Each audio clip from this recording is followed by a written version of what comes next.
मैं महाराज प्रेमानंद जी के चरणों में नमन करता हूँ कि हमारे प्रेमानंद जी महाराज जैसे संत इस धरती पर नहीं है। सब अपना अपना अहंकार लिए फिरते हैं। कोई किसी का अहंकार लिए फिरता है, कोई ज्ञान का अहंकार लिए फिरता है, लेकिन प्रेमानंद जी के अंदर किसी प्रकार का अहंकार नहीं है।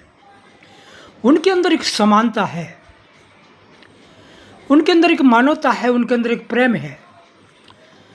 जिनकी वाणी को सुनता है, इनकी वाणी को जो अंदर उतारता है, उसके अंदर ऑटोमेटिक निर्मलता आ जाती है, पवित्रता आ जाती है। ये हमारे प्रेमानंद जी की वाणी है।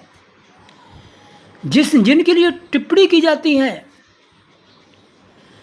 जिनकी आलोचना की जाती है, चुनौतियां दी जाती हैं, इनके लिए यही धर्म है क्या?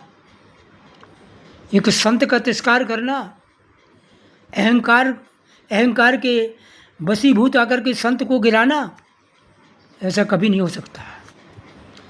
संत तो दीन और नम्र होता है।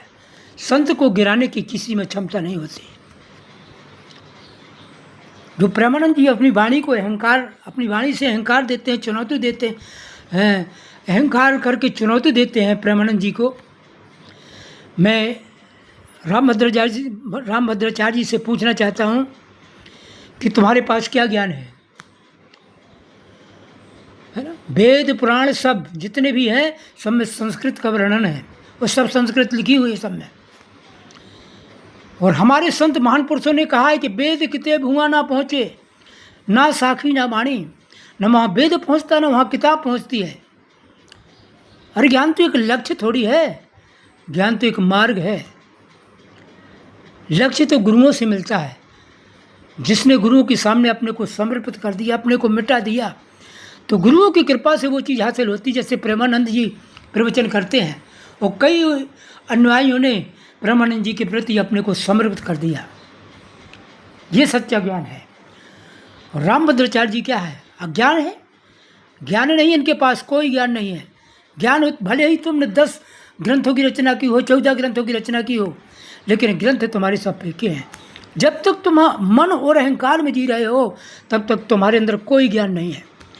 मैं सत्य बता रहा हूँ, क्योंकि हमारे कबीर ने भी लिखा है, कबीरदास जी ने भी लिखा है, धरती का कागज करूँ लेखन करूँ बन रहा है, 7 समुद्र की मस करूँ गुरु गुण लिखा न जाए। गुरु की महिमा अनंत होती है। हमारे प्रेमानंद जी